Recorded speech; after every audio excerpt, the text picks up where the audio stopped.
Chers amis, bonjour. Parashat Pinchas. Alors, on va essayer de continuer sur la lancée des vacances et se demander finalement quel est le but des vacances. Vous allez me dire tout de suite, le but des vacances, c'est évidemment se reposer, enlever tout le stress que l'on a dans l'année, qu'on a eu dans l'année, et surtout prendre des forces pour, bien entendu, le mois de Elul, juste avant Rosh Hashanah, et le retour au travail ou à l'étude. Évidemment, ce sont de bonnes raisons pour prendre des vacances et se reposer. Mais l'autre question est de savoir, est-ce que c'est vraiment ça que l'on a besoin pendant les vacances?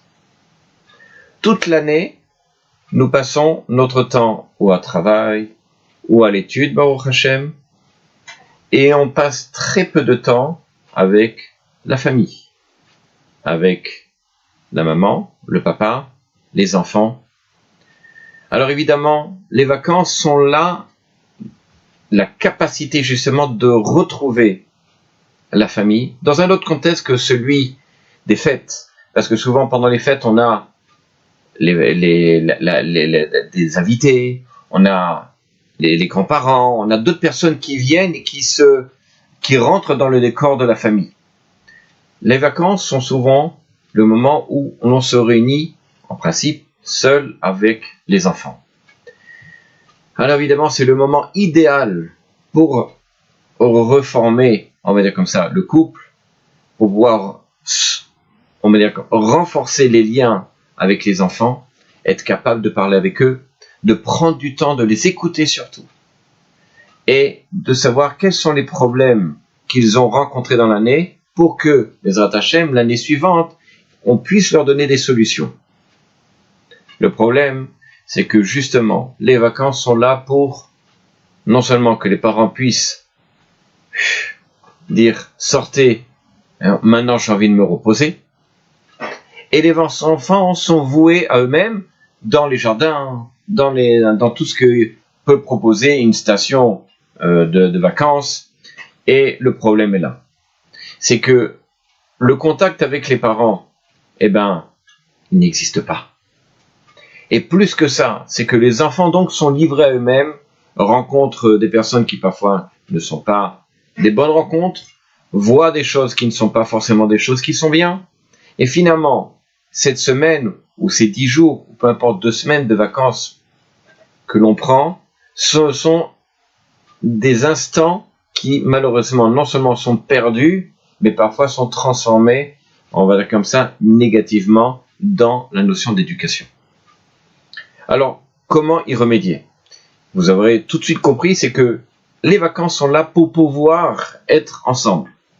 Et donc, qui dit être ensemble, dit que l'on doit trouver un endroit où on va être pendant les vacances, donc, où l'on pourra se retrouver ensemble.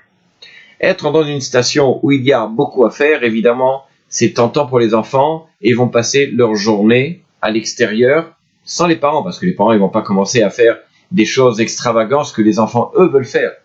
Et donc, finalement, les parents verront leurs enfants qu'au moment du repas, ou le soir même, et finalement, il n'y aura aucun contact entre les parents et les enfants, et parfois, comme je vous ai dit, les rencontres sont malheureusement pas souvent les meilleures pour les enfants.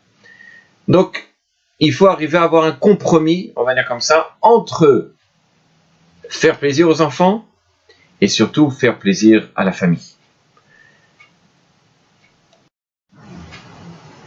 Alors vous savez qu'un enfant ne réussit souvent dans ses études, évidemment lorsqu'il y a un certain stress, mais parfois il a un échec lorsque les parents sont trop sur lui, avec des caméras de tous les côtés pour voir s'il étudie, s'il réussit. Et l'enfant se lui met une telle pression qu'il n'arrive plus à se concentrer, qu'il perd, on va dire comme ça, son autonomie, sa confiance en lui. Profitons pendant les vacances, justement, de travailler sur ça. Premièrement, d'avoir toujours un seder, c'est-à-dire un ordre. Le matin, on se lève, on va étudier, par exemple, peu importe ce qu'on va étudier, l'essentiel est bien entendu étudier la Torah, mais on va étudier la Torah d'une autre façon que celle de l'année. Tu vas étudier, j'ai envie de m'impliquer avec toi, et j'ai envie de savoir ce que tu as. J'ai le temps maintenant, il fait beau, il y a des petits oiseaux dehors, Et l'étude, on va dire comme ça, avec son enfant, va prendre toute une autre ambiance. Cette ambiance-là fait que l'enfant va retrouver le goût parfois de l'étude, parfois le goût d'étudier avec son père ou avec sa mère, et c'est quelque chose qu'on aura gagné pendant les vacances. Pour les parents aussi, on n'a souvent pas le temps malheureusement de pouvoir s'amuser avec les enfants, pouvoir se mettre par terre, se rouler par terre avec les enfants. C'est le moment de jouer avec les enfants. Les petits se rouler par terre, partir, se mettre à quatre pattes, etc. C'est pas grave, qu'en dira-t-on au contraire. Avec les grands, effectivement, on n'a pas envie de sortir, on a envie de se délasser, se reposer, profiter avec les enfants, de faire des activités. Une activité des enfants, c'est participer dans la vie des enfants. Participer dans la vie, c'est redonner confiance à l'enfant et lui-même va avoir cette envie de se confier à son papa. On aura encore gagné quelque chose pendant les vacances. Je dirais, et enfin, ce que dit le Chazon Ish, quelque chose d'assez important qui, on va dire comme ça, peut s'appliquer à ce que l'on dit. Il dit comme ça. Quelle est la hanaga, le comportement dans une yeshiva? Hanaga rishona liyot meod meod ba'achilat tanuk. Il dit de faire très très attention, de savoir que lorsque l'on mange, lorsque l'on fait des actes, on va dire comme ça, profanes, des actes manger, s'amuser, ça doit être des actes dans lesquels il y a un but. Ce but-là, c'est se reposer et non pas, on va dire comme ça, de ta'ava, de désir. Je veux manger parce que je kiffe, donne-moi ça. Pourquoi? Il dit le Chazon Ish. Yesh avav tuma. Il y a ce qu'on appelle l'impureté, la grande impureté. Il y a le père des impuretés. Betuma tanefesh shel milui atava b'achilat tanuk.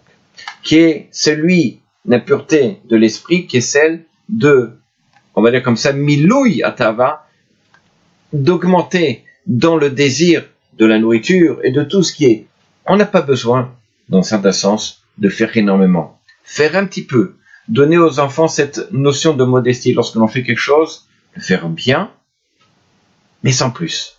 Lorsqu'on va donner à manger, on n'a pas besoin de remplir la table de mets excellents, etc. On a besoin de donner juste certaines choses à manger qui sont bonnes, qui sont différentes peut-être de l'année, mais sans exagérer.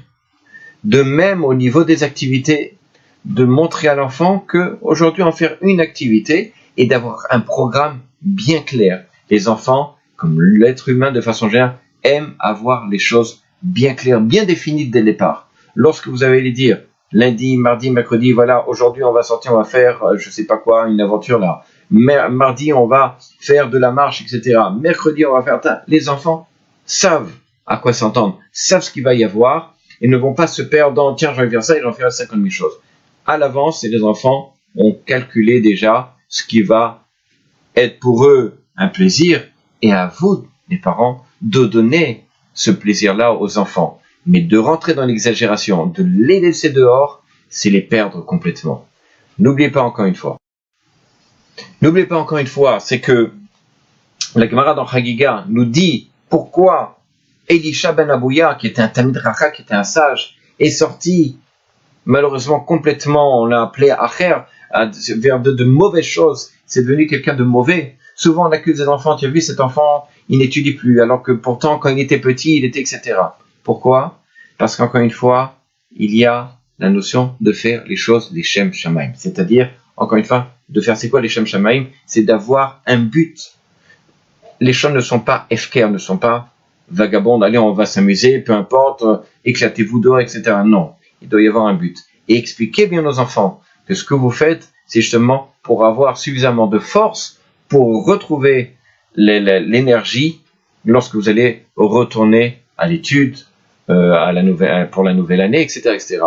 Encore une fois, on n'a pas besoin de 50 000 choses. Une petite chose suffit chaque jour pour retrouver cette énergie et surtout de profiter d'être ensemble.